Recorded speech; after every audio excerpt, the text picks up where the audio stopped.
Hey everybody, welcome back to my anime react channel, Gizanime. Today we're going to be watching Kenja No Deshi, or She Professed Herself Pupil of the Wiseman, episode 3. Last episode we left off with Solomon basically learning that Dunbolf and Kagami are basically the same person, which should be pretty much a given in my opinion. I went over that a little bit like last episode, that I feel like they should know these things. I feel like whoever is playing Dunbolf's character should have more friends on his friends list. Why people like Luminaria or Valentine or the other high-ranking mages that he was a part of weren't all on the same friends list is kind of weird, because you all play together. You all are some high-ranking team that has formed this guild together, essentially, under Solomon, another player. So it's a little weird that something like this isn't more common knowledge. Once more, it's just something I really find hard to overlook, because, yeah, if this was something like SAO and you had a character that you played for quite some time, and I don't know. There should be more factors to their inability to understand who Kagami is compared to Dunbolf, but okay. So we also figure out that a bunch of monsters are spawning in these certain areas, 2 at the moment, to basically force a undead swamp to appear. So they're killing each other off, and the fact that, Dunbolf goes in there as Kagami and kills all these things off with those other 2, Joquimi and Reynard, and that they're essentially still doing what they set out to do, which is have a whole bunch of deaths in a certain area. So killing them all in that one spot still pretty much accomplished what the monster set out to do in the first place. And we see in the fight that one of the demons has this artifact or crystal that they use to call a legendary beast, and then another one appears right beside Kagami, which is kind of okay.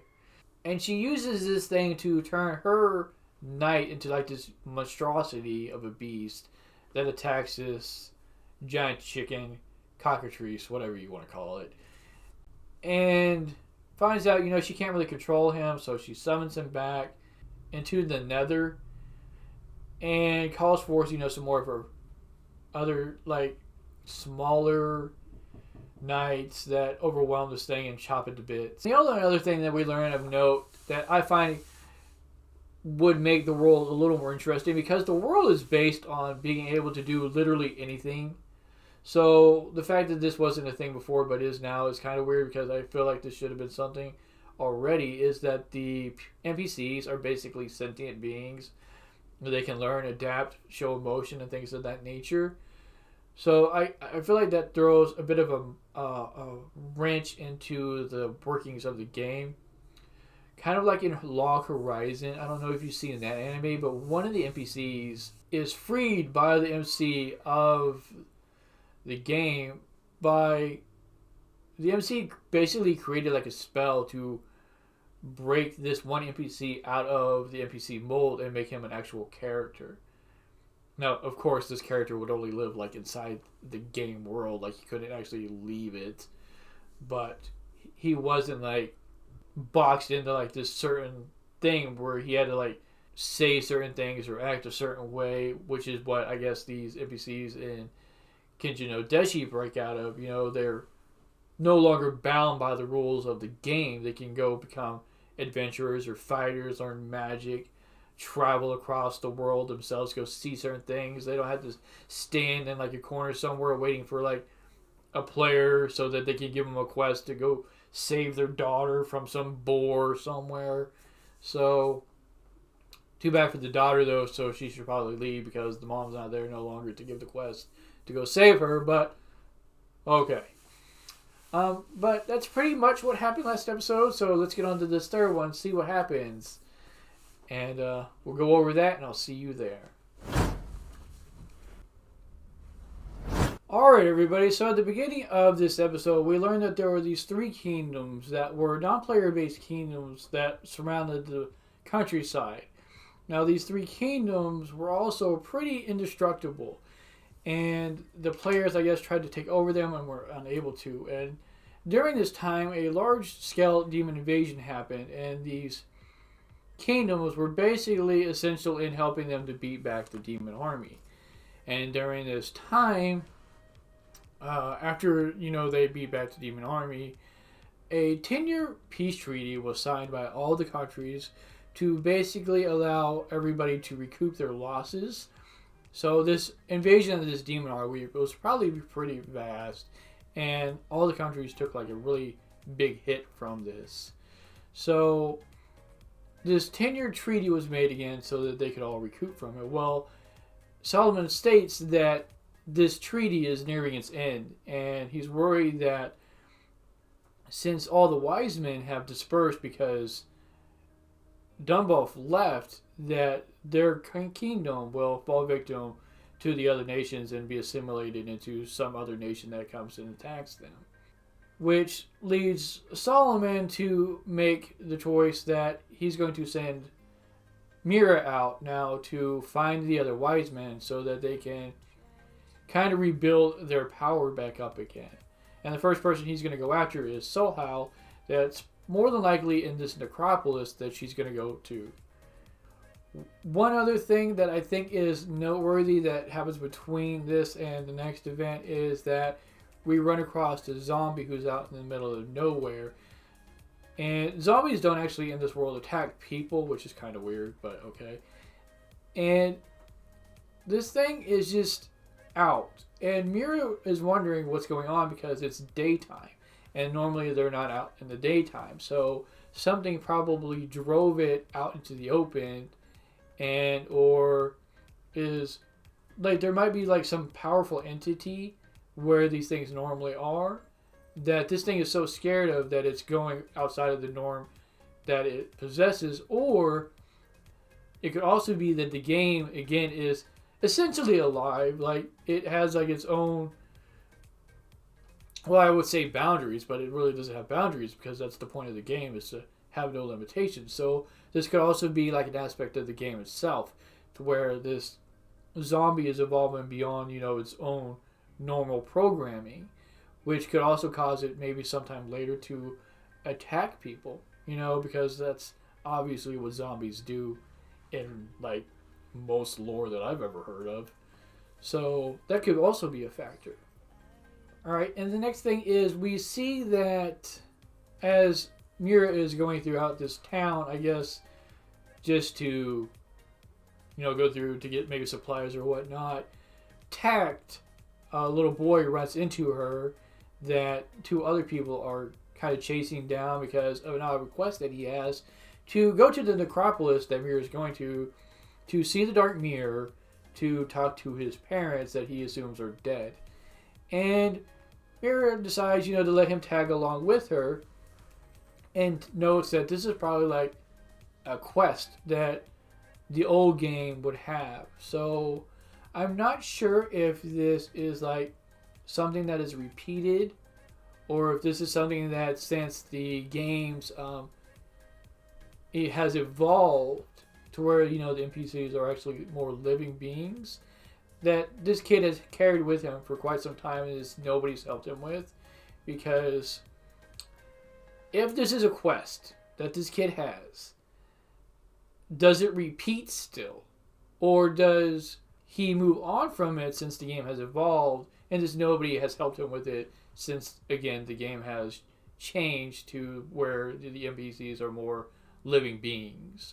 So the two that are chasing him, Amelia and some other guy whose name I didn't catch, decide, they're going to go with and protect Tacts and Mira because Mira looks like a little girl to them and they don't really think she's powerful.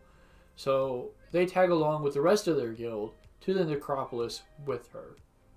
So once we get into this place, we see that Mira asks them to basically show off their skills, and they show off like this really well coordinated attack pattern that I guess they developed as a guild together. And Mira shows off her summon spells. And summons like this gigantic paladin-like looking night creature to protect Tat from anything that might try to hurt him. Which is irrelevant because of what happens next. So what happens is Mira decides, this is going to take way too long to get through this place, and she doesn't like being down here. So she summons a Valkyrie named Alfina, and she sends Alfina down to the 5th floor where this dark mirror is to literally destroy everything. And like this Valkyrie kills everything within this building, down to at least the 5th floor. I don't know if there are more floors or what. With incredible ease. And again, that just makes me wonder why she summoned this thing in the first place, to protect Tact, because it was kind of irrelevant.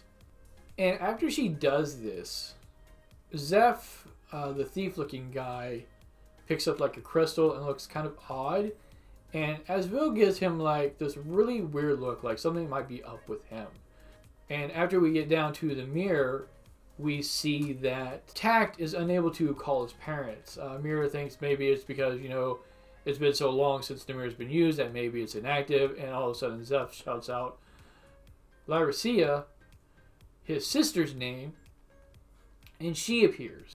And he begins to talk to her and ask her for forgiveness because apparently he has been carrying like this grief with him for quite some time over his sister's death. When his sister was little, she was overcome by some sickness and he left to go adventuring with this guild to collect money so he could try to buy a cure or something to help alleviate the symptoms of this thing so that he could save his sister, but he wasn't able to. And she succumbed to whatever sickness this was, and he's just been beating himself over it. And she tells him, forgive yourself. I was thankful this whole time that you were even trying, that I had a brother in the first place that cared so much about me. And then we learn something kind of interesting, or at least I think it's interesting, because at first glance, when I look at these guild members, I was thinking that this is, like a guild in World of Warcraft that just got together and formed a party.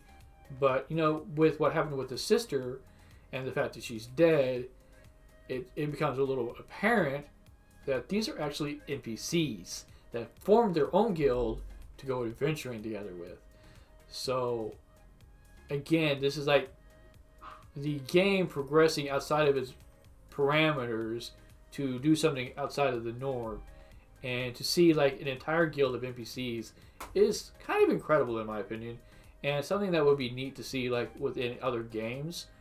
To see, like imagine if in World of Warcraft you had a guild that was nothing but NPCs competing against actual players for like world's first and some raid or something to that effect.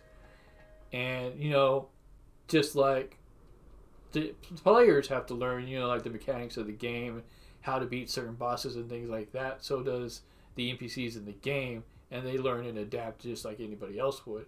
That would be kind of interesting. Some people might not go for that, but I think it would be a little neat, at least to see. So then we find out from Mira that she deduces that because Tact couldn't call his parents, and Zeph was able to so easily, that in fact Tact's parents aren't even dead.